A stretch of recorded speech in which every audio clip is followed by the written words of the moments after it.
өнөөдөр би одгирал эмчтэр очиж зөвлөгөө аван гутлаа одоо нөгөөдөр одоо өөр нэг эмчтэр очиж зөвлөгөө аваа те. За энэ хоёр яг яаж зөрөх нүг гэдэг өнцгөөс биш. За яг одоо нэг эмчтэрээ маш сайн тогтоод тэгээ тэр хүнтэйгээ ингээд эрүүл мэндэ урьдчилж төлөвлөөд явах хэрэгтэй. Тэгээ магадгүй одоо харьцангуй өрсөлдөл гайгүй ах юм бол за хоёлоо ер нь бол тий хоолоо ингэж урчлаа. Амьдралын хэм маяг Амьдралын тий тасгалаа ингэя гэд. Тэгээ тэр эмч маань бас нэг сар ажиглаж болно шүү дээ. тийм. Тий сар.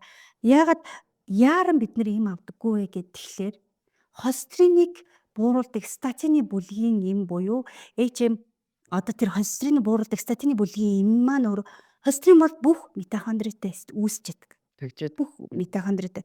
Тэгээ тэр ганцхан илгэл цус руу ялгаруулж яадаг.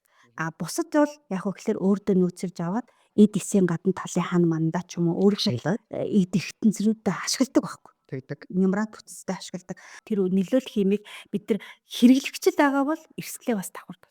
Зөв.